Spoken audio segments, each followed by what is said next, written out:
show you something. A smudge, just like this one, almost ended my art journey. I was in my very first drawing competition when halfway through I realized that my sleeve had smudged the paper. It looked horrible, and I knew if I tried to erase it, it would just make things worse. I thought of quitting forever. But then, that creative inside me looked at it and said, turn it into a shadow. And somehow, it made my artwork more realistic. And that's when I realized, ladies and gentlemen, mistakes were made, and they were beautiful. Now, I am a man of art, or at least a teen, but have a look at these pictures. I know it's hard to believe that if I say it's taken from my English notebook, but yes, it is. And I did this to every single title of the book. So you get it, I just love art. However, when I talk about art in everyday conversations, something funny happens. People get tensed. I see their face flush red. The hands just start to tremble. They start shivering and sweating all over. Or they just walk straight past me like I never said a word. It happens. Once I invited a close friend to join me complete an art project, just for fun. And he said, art? Too bad I can't hold a brush. I did give a good laugh, but only to realize that he was actually serious.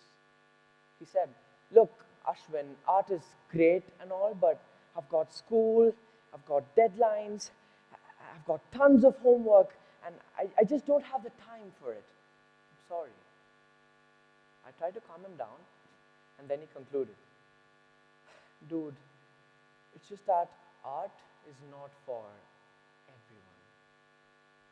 But why? Well, that's simple, because someone once told him that his drawing wasn't good enough. And from that moment, he stopped. He stopped trying, stopped sharing, and stopped believing that his creativity had any value. Sounds familiar? Raise your hands if you have ever drawn something you were so proud of, but only to be said that it belonged to the trash. Anyone? Great. Finally, some company.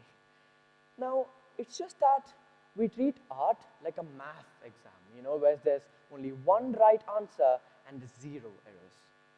We've been taught to color inside those 4 lines and erase every flaw. But art is not about perfection. It's about freedom. It's about creating beyond those 4 lines. But the true question is, what exactly is art, right? Well, if you ask the internet, it says something like this. I thought of reading this, but it's a TED Talk and not an English class. So that's why I prefer this one. And that's the truth. Its meaning changes with every eye. Hundreds see the same painting in 100 different ways. Now, let me show you a famous artwork named The Convergence by a famous artist, Jackson Pollock.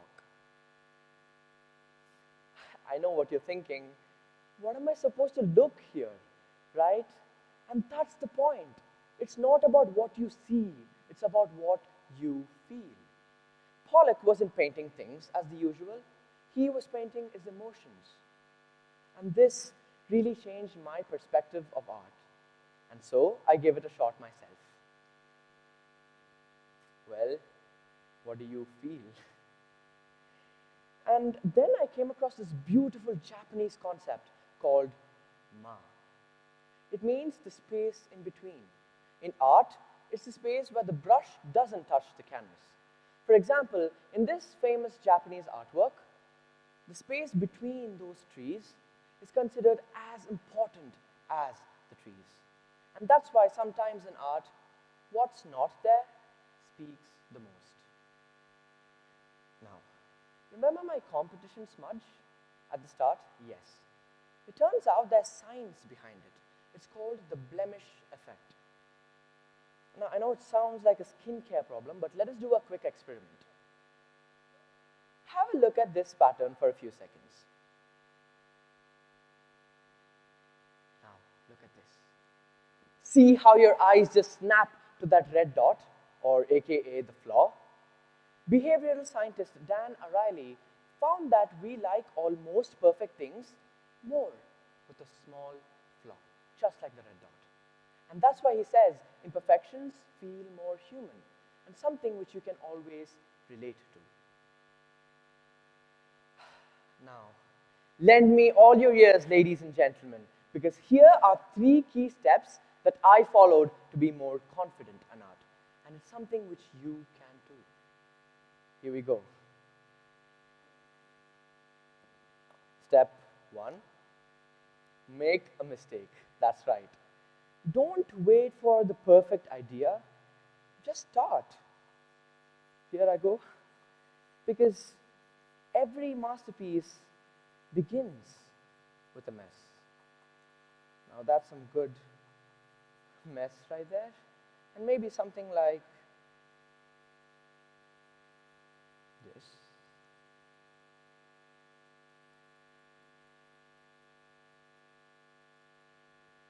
Good. Step 2, flip the flaws. Now this is my favorite. That smudge, maybe it's a shadow. That messy line, maybe it's a wave. Who knows? It's all up to you. You know, art is completely subjective. Now for this, a little bit of eyes, and the nose, with some lips.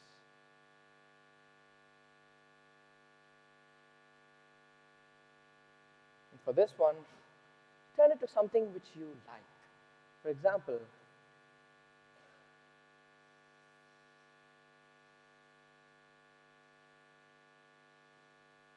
guess what it is?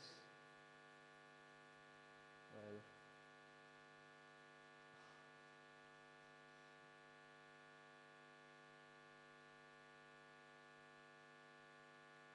here you go.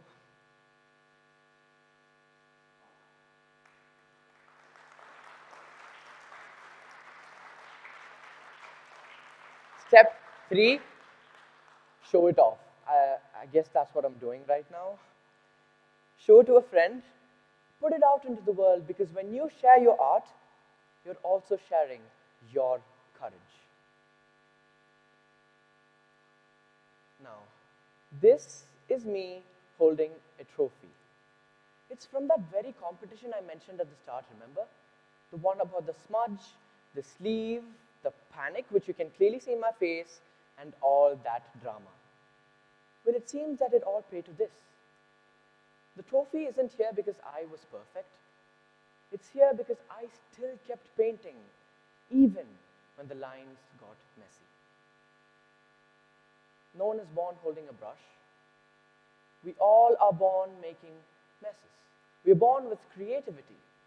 So pick up that pencil, make a glorious oops, and turn it into a wow.